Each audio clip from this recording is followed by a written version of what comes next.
സഹിക്കാനാവാത്ത വിശപ്പോടെ അതിരാവിലെ തന്നെ ഭക്തർക്ക് ദർശനം തരുന്ന ഭഗവാനെ അറിയുമോ? അത് കേരളത്തിലെ കോട്ടയം ജില്ലയിലെ തിരുവാർപ്പ് ശ്രീകൃഷ്ണസ്വാമി ക്ഷേത്രമാണ്.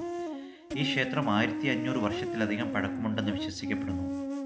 ഐതിഹ്യപ്രകാരം കംസവധം കഴിഞ്ഞ് കോപവും വിശപ്പും കൊണ്ട് ക്ഷീണിതനായ ശ്രീകൃഷ്ണനാണ് ഇവിടെ പ്രതിഷ്ഠാസങ്കല്പം. മറ്റു ക്ഷേത്രങ്ങളിൽ നിന്ന് വിഭിന്നമായി പുലർച്ചെ 2 മണിക്ക് നട തുറക്കുകയും അഭിഷേകം കഴിഞ്ഞ് ഉഷപായസം നിവേദിക്കുകയും ചെയ്യുന്നതാണ് ഇവിടുത്തെ രീതി. അതിനാൽ തന്നെ കേരളത്തിൽ ആദ്യം നടതുറക്കുന്ന ക്ഷേത്രം കൂടിയാണ് കോട്ടയം തിരുവാർപ്പ് ശ്രീകൃഷ്ണസ്വാമി ക്ഷേത്രം. ഇവിടെ ഗ്രഹണ സമയത്തും ക്ഷേത്രം പൂർണ്ണമായും തുറന്ന് ഭഗവാൻ ദർശനം നൽകുന്നു. തിരുവാർപ്പ് ക്ഷേത്രത്തിൽ മാത്രം കാണുന്ന പ്രത്യേകതയാണ് പൂജാരിയുടെ കയ്യിൽ ഗോപുരവാതിലിൻ്റെ താക്കോലിനോടൊപ്പം കോടാലി. ഈ കോടാലി എപ്പോഴും ഗോപുരവാതിലിൽ തന്നെ ഉണ്ടാകും. എന്തെങ്കിലും സാഹചര്യത്തിൽ പുലർച്ചെ താക്കോൽ കൊണ്ട് വാതിൽ തുറക്കാൻ സാധിച്ചില്ലെങ്കിൽ കോടാലി കൊണ്ട് വെട്ടിപ്പൊളിച്ച് ഭഗവാന് നിവേദ്യം നൽകണമെന്നാണ് വിധി. ഭക്തർ ഇവിടെ ഭക്തിയാൽ സ്വയം സമർപ്പിച്ചാൽ ജീവിതത്തിലെ ദാരിദ്ര്യം ഇല്ലാതാകുമെന്നാണ് വിശ്വാസം. വിശപ്പുള്ള ഭഗവാൻ, പക്ഷേ ലോകത്തെ മുഴുവൻ പരിപോഷിപ്പിക്കുന്ന കൃഷ്ണൻ.